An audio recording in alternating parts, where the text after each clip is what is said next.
Hello again. I'm Jetty Mack. I'm Boots. We're still here to teach you about messaging and encrypted technology. Now we're going to talk about Signal. You may have some knowledge of Signal from recent major media and national events. We are not using these for war plans. We are using this for peaceful protesting. And sometimes for just general messaging. I have been using Signal since 2016 because I have a lot of friends who are journalists. The reason journalists like to use it is because you can set messages to disappearing. They use it to protect their sources. It's encrypted, leaving your device, going to the other device, and Signal in the middle does not retain the information either. So when you see things like members of national organizations using this for secure messaging, that's because the app is so good that they want that information that's secure. And the way they goofed up is they added people to the group chat, and that's where everything went awry. Not that they should have been using anything other than their government encrypted things, but Signal is that good. It is safe. Don't feel like it's less safe because of that. But it is kind of, I will tell people that I feel like if they can use Facebook Messenger, they can use Signal. Yep. It's just kind of finding your way around. So we're going to go into the store. So I'm re-downloading it to my device. And this does work with Android or Apple products. Signal Private Messenger verified by Play Protect. That's what I'm downloading. This again is going to require a phone number. If you do not have a smartphone, neither one of these apps will work for you. So it does say transfer or restore account. I'm just going to start as if I'm starting new. It's still going to find my account because it is tied to my phone number. So I'm going to just hit continue. It's asking to allow all of these permissions, and I'm going to give them. I'm allowing it access to my contacts. Anybody in my contacts that has Signal, now I'm going to see them that or will know that we both have the app. You can go in and remove or block those people though, because I do have contacts that I have Signal that I do not want to use this app with, and I don't ever want to mistakenly include them in messaging, so I have removed them.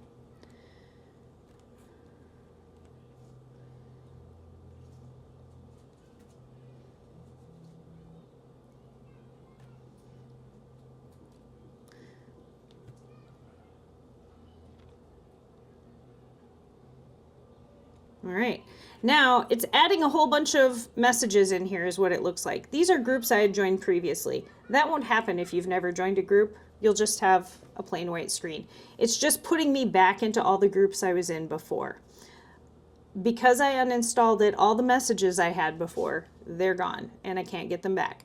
But it did save everything that I'm tied to. Up here, you'll see next to the word Signal, there's a little circle. That is my photo that I've added. This is where you can go in and you can tap on that. You can change your name. You don't have to have it be your full name. If your name is Jane Dorothy Doe and you just want to be called JD, you can change that. I don't really have anything in my about. And then down here, you can edit your username as well. It does make you add a number to the end, but that's easy enough to do. And you don't have to put in a photo. You can either just pick one of their little icons. If you don't put in anything, I think it puts your initials in. And then that's that for that part. Here's where a lot of people ask us about, since it is going to be tied to your phone, if there's a lot of messages going back and forth, then it can become overwhelming. Here, you can set your notifications. You can customize it, so you can pick a softer sound. You can set it to just vibrate, all kinds of things. Just like any other messaging app, But the nice thing for me is when you go into your chats, you can, in each chat, if you tap on the little 3 meatballs up there at the top, tap on group settings, you can go in and change your sounds by each different chat. So if I have a chat going with my kiddo, there's a specific notification noise for that chat. If I have a chat going with my book club, I can have a specific notification sound with that. Or if I want to mute them, I can mute them. You can set things to mute always, but then you need to remind yourself to check your messages. I'm old, I forget. Autistic people, I'm looking at you. Then I have to set another sound to remind me to look for the thing with no sound. And sometimes you'll get into a group and either maybe your role with the group is done, or you just find out the group is not for you for whatever reason and you want to leave it. Then you scroll all the way to the bottom and you can make that choice yourself and do leave group.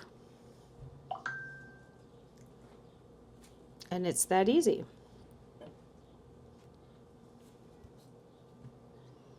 You can also use Signal for phone calls. And I would say that's something else. When you first set it up, maybe connect with your organizer and make a plan, because what's going to happen, since I just installed this app, if I were to try and make a call and need to do it right now, it's going to ask me for a bunch of permissions. It's going to ask me to, up here you can tap the video. Now it's going to want to ask me for the accesses. I do want to continue and allow it while it's using the app, allow it while it's using the app, and then I just would need to push start call. I'm not going to call all my friends in this group because then there'd be a lot of editing.